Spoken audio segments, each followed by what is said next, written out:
সুপ্রভাত বন্ধুরা, তোমরা কেমন আছো? আশা করি ভালো আছো। আমিও ভালো আছি। আজ সকাল সকাল পুজো হয়নি, আজ বৃহস্পতিবার, আজকে একটু দেরিতে পুজো করছি, কারণ আজকে আসনের অবস্থা খুব খারাপ। তো সামনে তো আর দুদিন পরেই জন্মাষ্টমী, তো সেই কারণে আজকে আসনটা পুরো পরিষ্কার করব। তো দেখো আমার আসনের কি অবস্থা। এইখানটা দেখো সমস্ত ঘন্টা, ধূপকাঠি, এই সমস্ত চন্দন, কর্পূর এগুলো থাকে, তো এখানটাও একদম ধুলো টুলো পড়ে আছে। আর এই আসনের তো পেপারটা পুরো একদম নষ্ট হয়ে গেছে, এটা পাল্টাবো।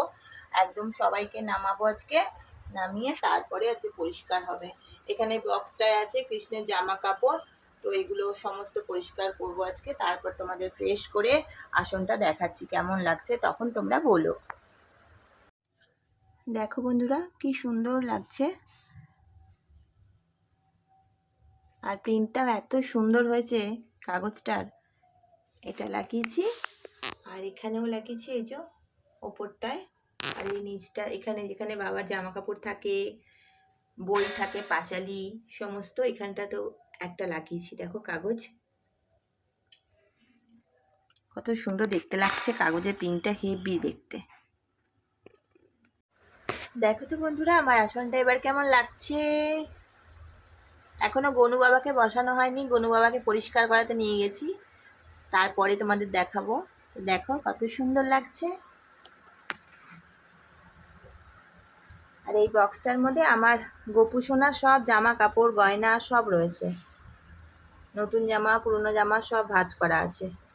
আর এই যে আমার মায়ের পাঁচালি, আমার এই যে শ্রীকৃষ্ণের পাঁচালি, সমস্ত কিছু আমি এইখানটায় রাখছি। তো কেমন হয়েছে বলো তো।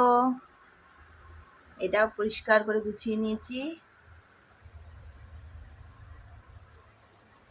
দেখো বন্ধুরা আমার পুজো শেষ হয়ে গেছে, তো আরতি করে নিয়েছি, পাঁচালি করে নিয়েছি। তো এবার কেমন লাগছে বলো তো, আমার সমস্ত ভগবানদের কেমন লাগছে বলো তো।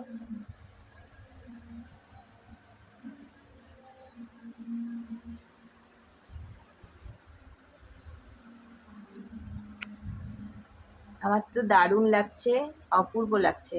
তো তোমাদের কেমন লাগছে জানিও কিন্তু। চলো আজকের মতন এই দিয়েই আমার ভগবানদের সবাইকে নিয়ে তোমাদের সঙ্গে টাটা করলাম।